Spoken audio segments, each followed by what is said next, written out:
Assalamualaikum warahmatullahi ta'ala wabarakatuh. Wabihi nasta'inu ala umud dunya wa din. Wassalatu wassalamu ashatul iwal mursalin wa ala alihi wa sahbihi ajma'in, amma ba'du. Asyhadu an la ilaha illallah wahdahu la syarikalah wa asyhadu anna Muhammad abdu wa rasuluh. Allahumma salli wa sallim ala sayyidina Muhammad, salawatullah alaika sayyidina Muhammad nabil adil. Segala puji hanya milik Allah, Tuhan seluruh alam, yang mana hari ini kita masih dalam keadaan sehat wa alfiat, masih dalam keadaan Islam, iman, tauhid, makrifat. Semoga Allah senantiasa meredai langkah-langkah untuk kembali kepadanya. Marilah sama-sama kita mengulang kaji. Kita akan bicara masalah iman, Islam, tauhid, makrifat. Iman, Islam, tauhid dan makrifat, di mana keempat perkara di atas tidak boleh sama sekali dipisahkan antara satu dengan lainnya. Islam tanpa iman adalah Islam yang hampa, dan iman tanpa tauhid adalah iman yang rapuh, mudah patah, dan tidak ada tahan diuji. Sedangkan tauhid tanpa makrifat adalah suatu tauhid membabi buta. Oleh karena itu, sadarlah kita bahwa Islam, iman, tauhid dan makrifat mempunyai kaitan rapat yang tidak bisa dipisahkan antara satu dengan yang lainnya.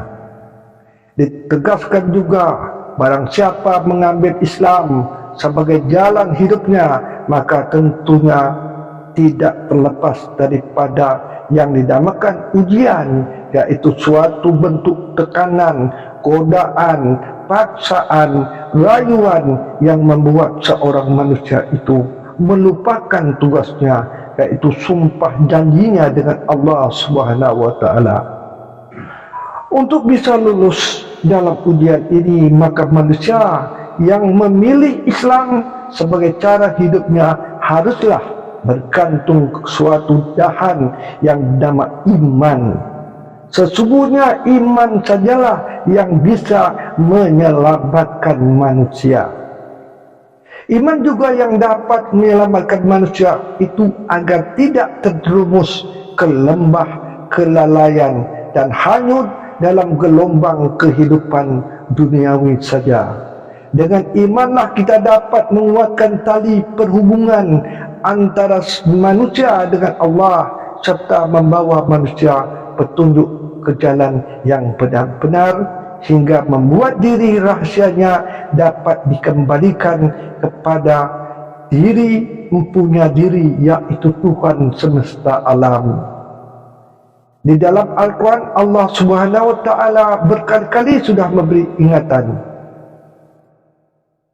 kepada kita terhadap bahaya godaan-godaan ini, dan manusia sering diajarkan agar bisa tahan diuji dan bisa menerima segala macam bentuk ujian yang menimpanya secara langsung atau tidak langsung, dengan lapang dada dan jangan sampai terbawa arus godaan ini.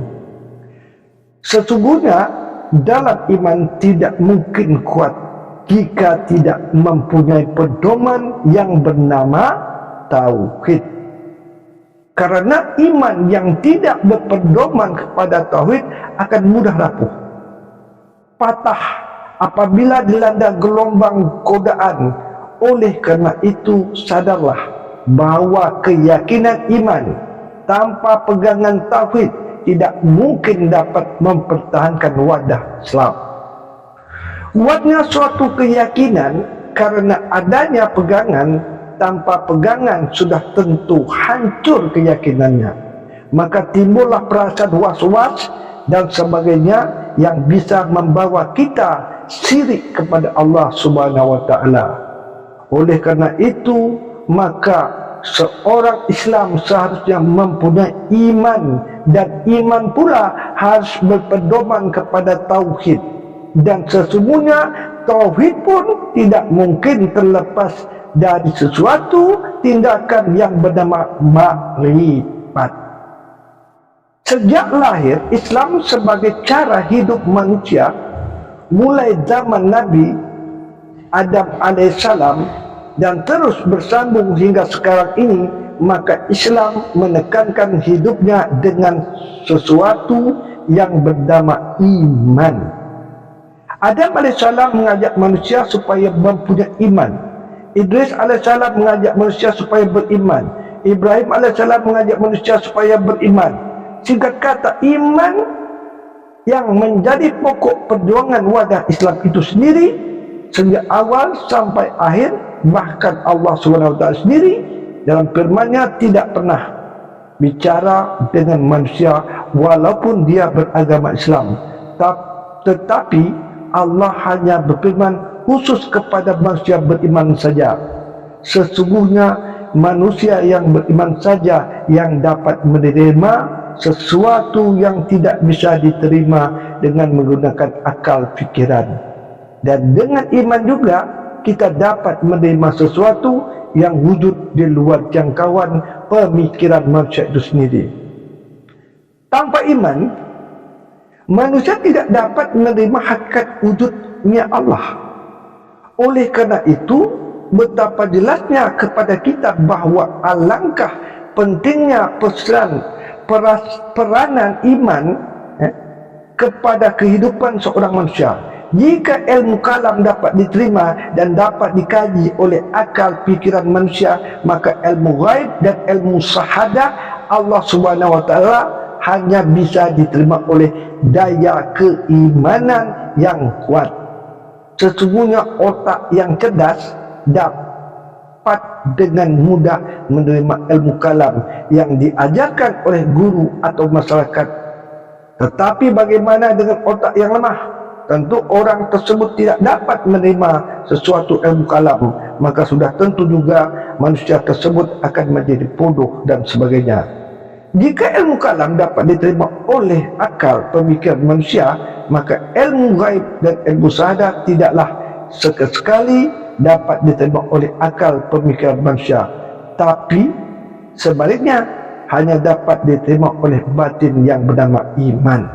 Untuk menerima ilmu kalam, manusia harus mengasah otaknya supaya menjadi tajam dan pintar. Tetapi untuk menerima ilmu gaib dan ilmu syahadat, manusia harus menguatkan kuasa imannya. Dengan jalan manusia tersebut harus membersihkan hatinya dengan Allah Subhanahu wa taala.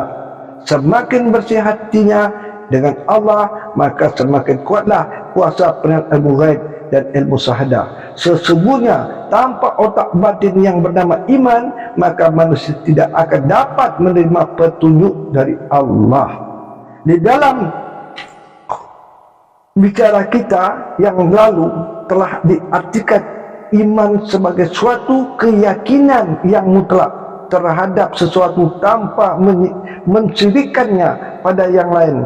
Sesuatu keyakinan yang tidak boleh diubah-ubah, di mana harus tetap teguh dan berpegangan tauhid atau pegangan yang mutlak. Sesungguhnya keyakinan yang dimaksud ini bukan sekali keyakinan paksaan, dan sebagaimana sebaliknya keyakinan ini muncul dari diri itu sendiri tanpa dibuat-buat. Sesungguhnya keyakinan yang sebenarnya terbit dari cahaya kesucian nafsu atau derajat manusia itu dengan Allah SWT. Berawal iman itu adalah terdiri dari huruf, yaitu alif, ya, mim, alif, nun.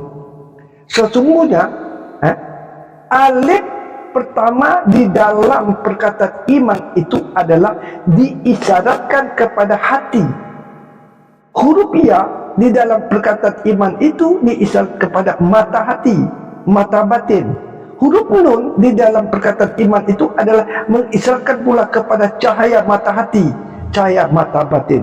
Jadi dapatlah disebut bahawa perkataan iman itu akan membicarakan 5 perkara yang mempunyai kaitan di antara satu dengan yang lainnya. Diri batin, hati, mata hati, hakikat insan, cahaya mata hati. Oleh sebab itu, untuk menghasilkan suatu bentuk pemahaman yang sebenarnya terhadap iman, maka seseorang itu perlu memahami secara mendalam tentang 5 perkara. Di atas sesungguhnya diri batin manusia itu adalah diri rahsia Allah Subhanahu wa taala, dan manusia itu adalah sifat Allah, dan nama manusia itu adalah nama Allah, dan kelakuan manusia itu adalah kelakuan Allah. Sesungguhnya tiada kelakuan manusia pada manusia kecuali kelakuan Allah Subhanahu wa taala. Manusia datang dari alam ghaibul ghaib dan harus kembali ke alam ghaibul ghaib, dan zahir diri manusia adalah sekedar untuk menyatakan sifat Allah. Kerana Allah Subhanahu wa taala Tuhan semesta alam menyatakan dirinya dengan sifatnya, dan memuji dirinya dengan namanya, dan memuji sifatnya dengan af'alnya. Sesungguhnya diri manusia itu dari diri yang satu dan kembali pada yang satu. Apabila sifat dapat menyatakan zat, dan sesungguhnya zat akan kembali menjadi zat. Inilah adalah sesuai dengan dalam firman Allah SWT dalam Al-Quran surah Al-Qasas.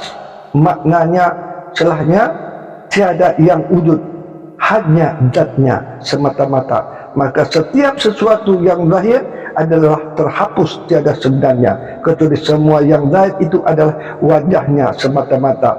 Dialah yang berhak, dan kepadanya harus dikembalikan.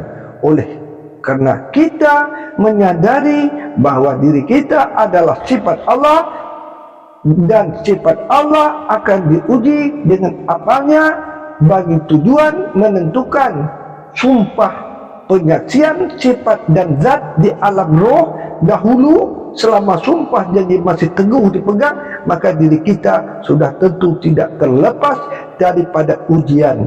Seperti firman Allah dalam Al-Quran surah An-Kabut ayat 2, apakah manusia mengira bahwa mereka mengaku kami telah beriman, sedangkan mereka tidak diuji lagi. Sesungguhnya manusia dan ujian tidak dapat dipisahkan. Manusia tetap akan diuji selagi menjadi manusia dan menggunakan nafas, nyawa untuk hidup, selagi masih berjasad dan diri rahsianya masih dikandung oleh jasad, maka selamanya itulah sifat Allah ini akan tetap diuji berbagai ujian.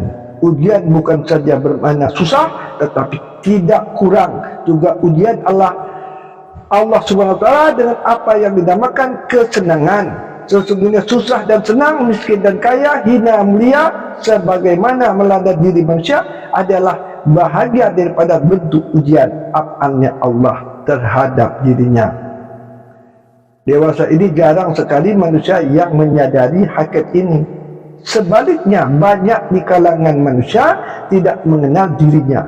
Mereka mengaku dengan lidah mereka saja bahwa mereka ini adalah hak Allah, tetapi pada kenyataan sebenarnya mereka benar-benar masih berpegang bahwa dirinya itu adalah hak sendiri, di samping mereka merasakan bahwa mereka harus memiliki sesuatu dan berhak pula untuk memilikinya. Wabillahi taufiq wa hidayah. Assalamualaikum warahmatullahi taala wabarakatuh.